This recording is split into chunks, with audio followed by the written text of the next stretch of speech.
Cie, dua, tiga. Dan sana sadanya, jangan lupa sebelum tonton video ko, tekan tombol subscribe dan aktifkan lonceng notifikasi supaya dan sana bisa menonton video-video terbaru dari kami. Komen serta share ke kawan-kawan ya. Halo para penonton, kembali lagi di channel Kabar Rantau. Apa kabar para penonton? Semoga baik-baik saja. Kali ini Mimin akan membahas informasi seputar ranah Minang lagi untuk para penonton. Sebelum melanjutkan videonya, berikan Mimin like, komen, subscribe-nya, jangan lupa bagikan ke teman-teman kamu, agar teman kamu tahu info terbaru seputar ranah Minang dari Kabar Rantau. Mengembalikan esensi pendidikan berbasis nilai luhur Minangkabau.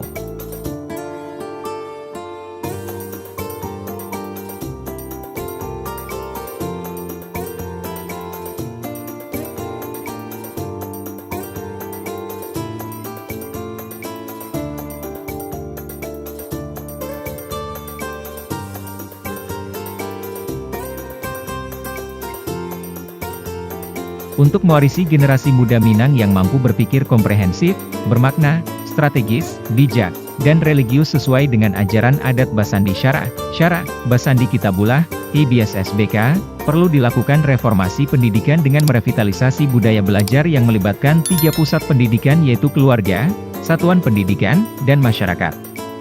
Revitalisasi tersebut bisa dilakukan dengan melibatkan ketiga elemen peradaban Minang, alim ulama, niniak mamak, pimpinan adat, dan cadiak pandai, intelektual. Revitalisasi inilah yang menjadi pembahasan utama dalam acara, Duduak Barapak, Diskusi Pendidikan Adat Budaya Minang, di Balai Adat Nagari Situjuah Batua, Kecamatan Situjuah Limonagari, Kabupaten 50 Kota, Sumatera Barat. Acara diskusi tersebut dihadiri oleh para pimpinan adat dan elemen masyarakat Nagari Situjuah Batua. Acara itu dibuka oleh Wali Nagari Situjuah Batua Don Veski DT Tan Marajo. Diskusi tersebut menghadirkan Zulfikri Anas, PLT Kepala Pusat Kurikulum dan Pembelajaran, Badan Standar Kurikulum dan Asesmen Pendidikan, Beskap, Kemendikbud, selaku narasumber. Merujuk kepada pemikiran Muhammad Hatta, kata Zulfikri, berpikir filosofis adalah merentang pikiran sampai sejauh-jauhnya tentang suatu keadaan atau hal yang nyata. Kita akan menemukan apakah barang, benda, yang lahir, nyata, itu barang yang sebenarnya ataukah hanya bayangan daripada suatu pokok atau sifat yang lebih dalam letaknya. Dunia yang lahir ini hanya kiasan saja dari dunia yang asli yang menjadi pokoknya. Inilah yang dilakukan para pendahulu atau nenek moyang orang Minangkabau ketika meletakkan dasar-dasar pandangan hidup dan menjadi pegangan hidup sepanjang masa, tegasnya.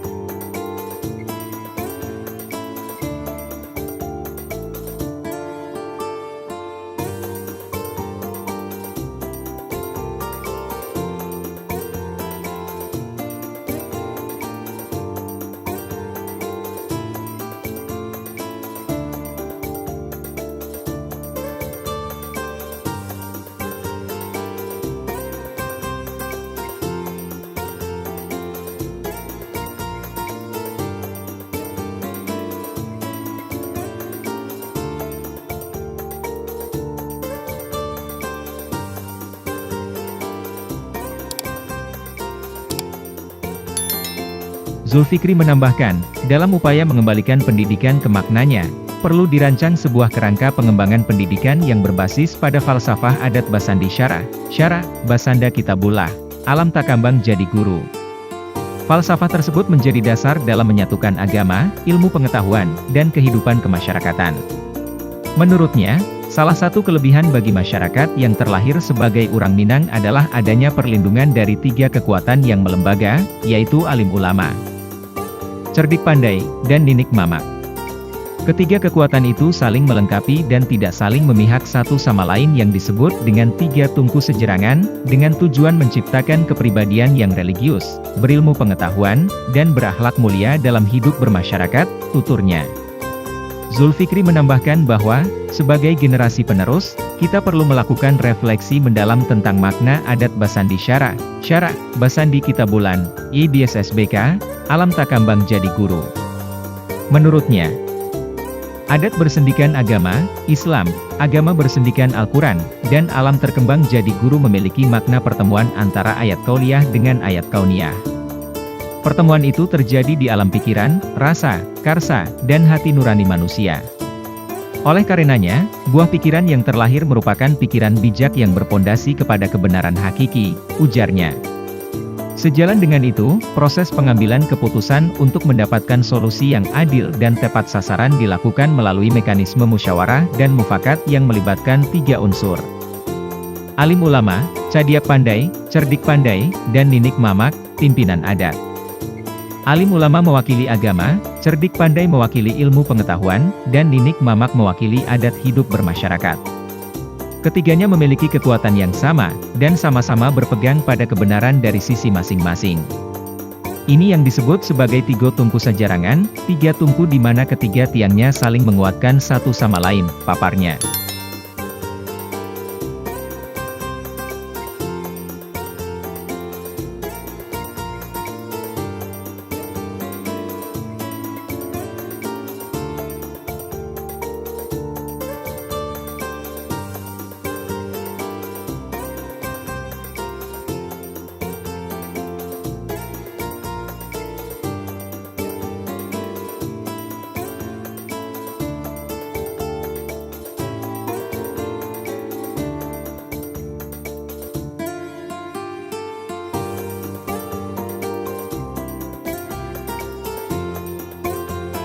Berdasarkan 3 tungku itu, kata Zulfikri, pengambilan keputusan tidak dapat dilakukan melalui voting, suara terbanyak.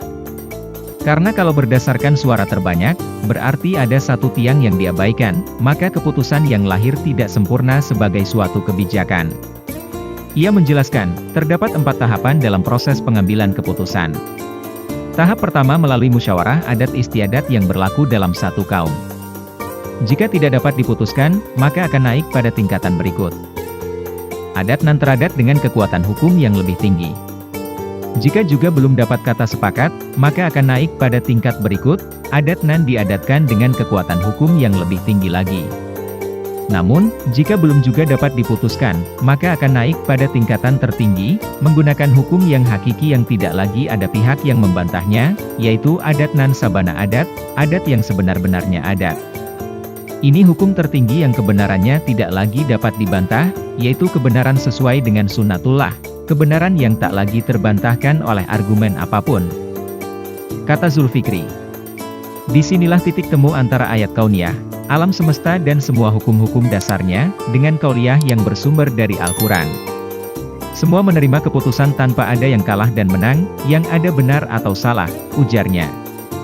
Makna keseluruhan dari proses revitalisasi, menurut Zulfikri, ialah membangun pendidikan yang kembali ke falsafah alam takambang jadi guru, di mana alam beserta seluruh isinya berjalan berdasarkan hukum keseimbangan, dan keseimbangan akan terjadi ketika titik-titik atau komponen pada kutub yang berlawanan berperan sebagai komponen yang saling melengkapi.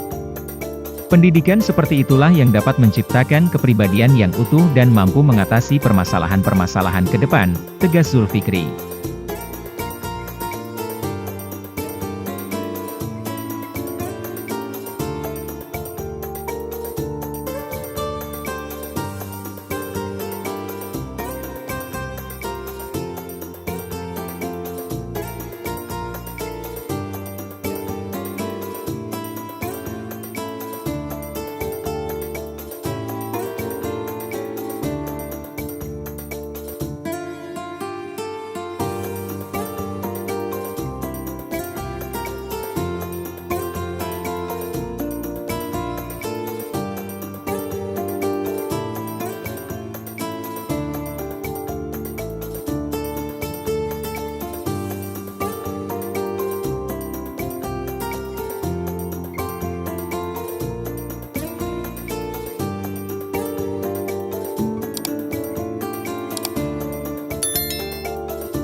Kegiatan diskusi bersama tersebut mendapatkan tanggapan positif dari pihak peserta dari Nagari Situjuah Batua. Hasil pemikiran anak nagari ini perlu diterapkan dalam kehidupan beradat dan bermasyarakat, supaya tercipta esensi pendidikan yang sebenarnya di nagari dan menjadi contoh bagi wilayah lainnya, ujar Don Veski, DT Tan Marajo.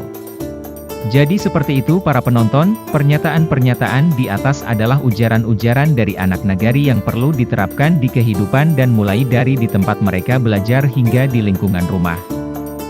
Mungkin kita sebagai penonton alangkah baiknya saling mengingatkan satu sama lain dan juga kepada adik-adik kita agar mendapatkan pelajaran yang layak untuk dipelajari. Jika kalian suka dengan video ini jangan lupa berikan like, komen, subscribe, dan bagikan juga ke teman-teman kalian agar yang lain juga mengetahui seputar channel Kabar Rantau. Sampai jumpa di video lainnya.